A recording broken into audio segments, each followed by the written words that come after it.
In 1835, in a town in southwest China, a crew finished digging a hole, 1,001 meters deep, the deepest well on Earth.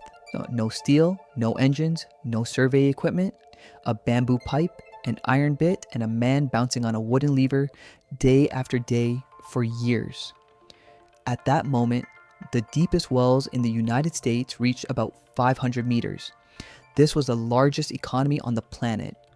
And here is the strange part. It had no single market. Not one economy with 9 regions. 9 economies sharing one flag. This is how Imperial China actually worked. Look at a map of the Qing Empire and you see provinces. Those lines were drawn by bureaucrats.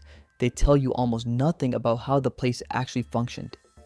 In the 1970s, an American anthropologist redrew the whole thing. His name was William Skinner, and he ignored politics completely. He mapped river basins, mountain ranges, and the real cost of moving a sack of grain. What came out was 9 separate economic worlds, each with its own river system, its own big cities, its own internal market. Trade inside a region was constant. Trade between regions was rare and expensive, because the mountains in between made it that way. Every one of those 9 worlds had the same internal shape. In the middle, a core, flat land, navigable water, dense population, cities, money. Around it, a periphery, hills, thin soil, bad roads, poor villages. People and wealth piled into the core because transport there was cheap. Everything else drained outward into land nobody really wanted to govern. And the state followed the money. Officials clustered where the taxes were, which left the periphery barely policed. Mountains full of bandits, smugglers, and secret societies. Almost every major rebellion in Chinese history started in one of those gaps. Not because the people there were violent, because nobody was watching. Now, zoom all the way down to one peasant. His village holds maybe 100 households. It cannot feed and supply itself alone. It has no salt, no iron tools, no paper, no ceramics. So the real unit of the Chinese economy was never the village. It was a market town, close enough to walk there and walk back in a single day. One town served 15 to 20 villages, around 1,500 households, roughly 7,000 people. A man might walk into that same town 1,000 times over his life. His entire economic universe had a radius of about 5 miles. And this was never only about buying and selling. Most villages were dominated by a single clan. One surname, everybody related, which meant marriages had to be arranged outside the village through go-betweens who worked in the market town. Credit came from the town. News came from the town. The moneylenders sat there, and so did the landlords who actually ran your village. And so did the secret societies, organized on exactly the same map. That town was your bank, your courthouse, and your government all at once. Change the price of grain there, and you change everything about that man's life. So, how much government sat on top of all this? Almost none.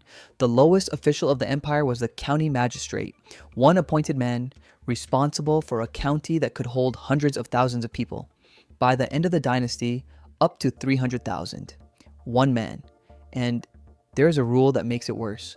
A magistrate was forbidden from serving in the province where he was born. The logic was simple. A local official protects his own relatives. An outsider cannot. So he arrived as a stranger, often unable to understand the dialect spoken in his own courtroom. It gets stranger. His clerks, his runners, his translators and secretaries were not government employees at all. They were his personal staff. He hired them himself and he paid them out of his own pocket on a salary the state deliberately kept tiny. You can guess how that gap got filled. Extra fees, unofficial surcharges. Corruption in the system was not a moral failure, it was the architecture. And the real power sat with the local gentry, the degree holders, and landowners. They ran the granaries, the irrigation, the small disputes. The empire looked totally centralized on paper and was almost empty on the ground. Start the tour in the north, on the Great Plain of the Yellow River, the cradle of the civilization, 3,000 years of history. And by the 18th century, no longer where the money was. Part of the reason is inheritance. Chinese custom split the land equally between all sons. Europe kept estates whole by giving everything to the eldest. China cut the farm into pieces every single generation. 3 generations later, a family holds scattered strips too small to live on. Add floods, add drought, add exhausted soil, and far too many people. Being near the capital helped in exactly one way. Relief grain arrived faster. Go west and the economics stopped making sense entirely. Gansu was one of the largest provinces in the empire and one of the poorest.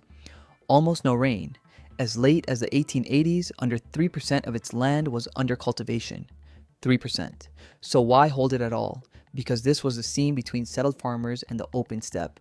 Lose that seam and the horsemen come back, exactly as it always had.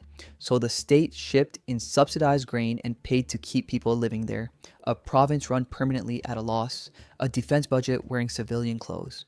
Then the empire conquered the far west, and the loss turned into a gateway. Caravans lined up to cross Gansu toward the markets of Central Asia. Further east, Ho-Hot became the hinge of the Mongolian trade, and through Mongolia, the trade with Russia. Which brings us to the strangest wealth in the whole empire. The richest men of the northwest were not landlords. They were merchants from Shaanxi.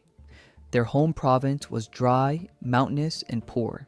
They did not get rich on anything under their feet. They got rich moving other regions' goods across a country that had no unified market. The fragmentation itself was the business. Now go south to the river that changed everything, the Yangtze. In Chinese, the Long River. From the highlands of Sichuan to the sea at Shanghai is roughly 1,600 kilometers in a straight line. That is the distance from Berlin to Moscow, and unlike almost every great river in the world, it is navigable for most of that length.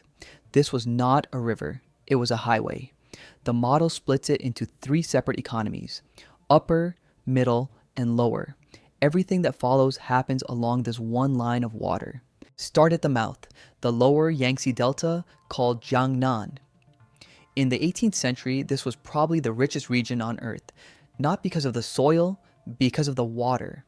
A dense web of canals meant transport cost almost nothing, and cheap transport changes what a farmer is allowed to do. If grain can be shipped in, you do not have to grow grain. So Jiangnan stopped feeding itself deliberately. These were the first provinces in China to run a grain deficit.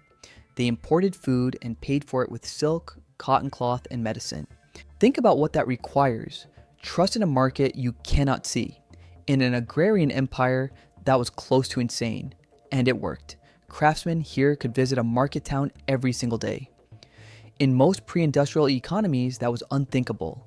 The biggest land-owning families moved permanently into the cities and collected rent from tenants they never met. Even the scholar gentry went into trade openly, which everywhere else in China was considered shameful. Money had quietly rewritten the social rules of an entire region. None of this reached the capital by accident. It moved on the Grand Canal, 1,700 kilometers of artificial waterway from Hangzhou to Beijing. Not built by one emperor. The main construction came under the Sui dynasty around 605, using millions of conscripted laborers. Later dynasties rerouted it north to serve the new capital. Its purpose was simple: move southern rice to the dry north. Feed the capital, feed the army. It is arguably more important to Chinese history than the Great Wall. Go upstream into the middle Yangtze and the picture changes: lower population, empty land, and migrants pouring in from everywhere. At the center sat Hankou, and Hankou is strange because it was not an administrative city, just banks, guilds, and warehouses. It became the hinge of the national grain trade. Hunan grew the rice and shipped it through Dongting Lake. But to make more paddy, farmers diked that lake year after year until the water had nowhere to go and the floods turned catastrophic. Hankou itself later merged with 2 neighbors to become modern Wuhan. Downstream stood the strangest industrial city in the world, Jingdezhen, the porcelain capital, over 3,000 kilns. Its smoke was a permanent feature of the sky. The real achievement was not scale, it was organization. Production was split into about 72 separate trades. A Jesuit living there wrote that one piece passed through the hands of up to 70 men. That is a division of labor described decades before Adam Smith. Then, the finished porcelain traveled almost 2,000 kilometers to Canton, including 30 kilometers carried over a mountain pass, fragile porcelain, over a ridge on men's backs. Now upstream again into Sichuan and back to that hole in the ground. The province had been emptied by war, so the state went hunting for people. Land registration was ignored. Taxes stayed low. Nobody asked questions. Millions came, and food here was cheaper than in the neighboring provinces. And under Sichuan lay something better than farmland: brine, salt dissolved deep underground at Zigong. By the 1700s, those wells ran 300 to 400 meters deep. And what came up with the brine was natural gas piped in bamboo and burned to boil the salt. Further south, in Yunnan, sat the thing that held the currency together. China ran on two metals: silver by weight for large payments and copper coins for everything ordinary people actually did. For a long time, that copper was imported from Japan. Then Japan cut the supply and the empire faced a monetary crisis. The response from 1705 onward was deregulation. The ban on private mining was lifted, old mines reopened. Private operators were invited in and migrants followed the money. The currency of the empire was literally dug out of its wildest corner. On the coast, Fujian had almost no usable farmland.